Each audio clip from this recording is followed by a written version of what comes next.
And here we go again, the press having yet another field day after former President Trump got indicted for a fourth time. A Georgia grand jury hitting Trump and 18 others with a staggering 41 counts. Prosecutors accusing Trump of being the head of a criminal enterprise to overturn the 2020 election. And they are using the RICO Act, that's a statute normally reserved for mob bosses. The media and Democrats like Hillary Clinton could not help but gloat as the news broke. Madam Secretary, fancy meeting you here. I can't believe this. Yeah, this is not the circumstances in which I expected to be talking to you. Yet another set of indictments. If Trump or another Republican wins, Yeah. they can pardon their way out of that Jack Smith case or just order DOJ to drop the case. This is the insurance, so it should be big. I think it's done carefully. It's done well. Forgotten that Beyonce's tour hit Atlanta tonight. She did say, "I can smell the dishonesty on your breath." This is a tour de force. Hers was carpet bombing them into smithereens. It's shock and awe. It's much bigger than Watergate. It's of a whole different dimension. It goes to the very foundation of democracy. New charges and trial dates now on a collision course with the election season. Trump's calendar is already pretty loaded with the 3 other indictments he's facing so far. Across the country, the former president faces 91 charges in 4 jurisdictions. The Georgia DA wants to try all 19 defendants at the same time, and she wants to do it all within 6 months. Trump and his team are slamming the latest indictment. They're all chomping at the bit, aren't they? And it's ironic that they waited 2.5 years to try and now have it in 6 months. The reason was they wanted to mess him up right in the middle of a campaign. They wanted to line him up so that he's tied up in court and can't campaign. 4 weeks They can't win against him otherwise. So this is desperation at its best. Greg, is this worse than Watergate? Well, I guess the worse than Watergate guy wasn't available, so they got another worse than Watergate guy to take his place. He's like the B-level worse than Watergate. He's John Dean. He's definitely no Carl Bernstein. Or maybe I have them confused. I don't know. Just remember, Democrats and media, you will never be able to contest another election as long as you live. And you love doing it. No more. You're not going to be able to do that. And unless your candidate is a pre-chosen one by the establishment, you will be targeted with lawfare, which means your staff and your lawyers and your family will be sued and charged, because all of these indictments are meant to send a warning to everybody else. Don't work with Trump, right? So you will lose a lot of time, you will lose your minds, you will lose a lot of money. So if you're on the opposition, you're watching this show right now and laughing, and because you're getting what you're applauding something that isn't moral at all. It's something that is emotional and kind of petty, but it's going to come back to bite you in the ass. If you're a Republican, all right, this has to be exhausting. It has to be confusing. It has to be overloading because it never stops.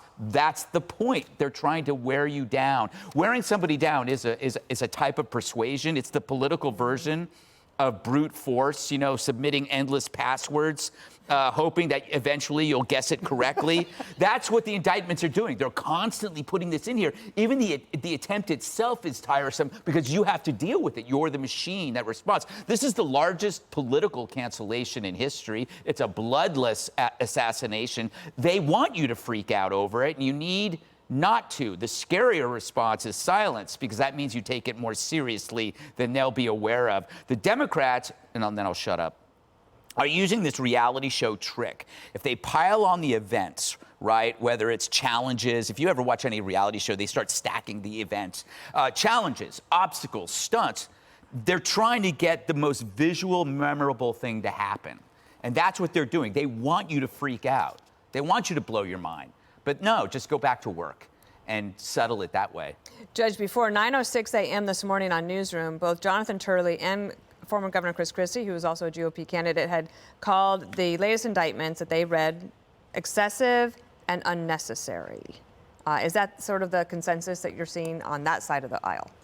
Well, I think that 4 indictments in 5 months is a bit excessive.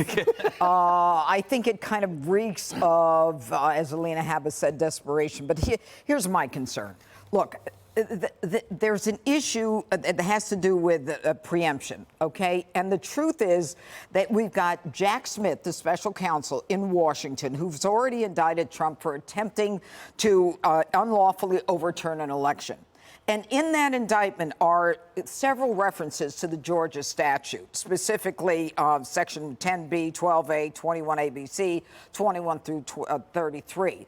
And what does that tell you? Why am I blathering on about that? What it tells you is that the feds have already indicted him for this. She then, as a local DA, is precluded from going forward with her own indictment. It doesn't work in the reverse. But when the feds come in, the local can't follow up and say, I'm going to indict him too. No, you can't. There are procedural issues. And then there's collateral estoppel, which is another legal term that I apologize for, if in the event there is a conviction or a plea that would prevent him from being tried in state court on the very issues that Jack Smith used in his indictment. Now, let me say a couple things. This all has to do with Donald Trump's state of mind. The issue is it criminal to pursue the legal means to disagree with an election result? And if that's true, then Stacey Abrams, Hillary Clinton, Bush v. Gore. Let's talk about the lawyers in Bush v. Gore. Didn't they have meetings with lawyers and say, did we get this many votes in that state? Did we get this many? What about those hanging chads in your county? Should we make all of those meetings illegal and part of a conspiracy? And by the way, the RICO statute, that's just theater. That's just a bunch of theater in the midst of politics and a legal thing.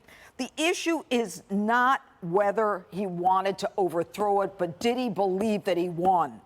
If he believed that he won, pursuing all these avenues are okay for him because in themselves they are not illegal.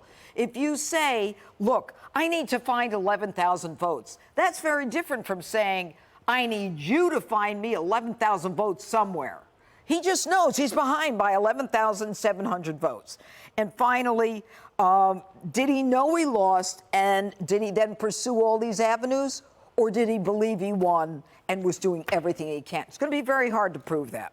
Harold Ford Jr., your thoughts? I differ with my friend the judge on this for a couple of reasons. First, I lost an election before for the United States Senate back in 2006 in Tennessee, and there were those that told me to contest it. I believed the vote count, and I lost by a few dozen thousand votes. You have every right to contest any race. My father, when he first was elected to Congress in 1974, they reported that he had lost that night.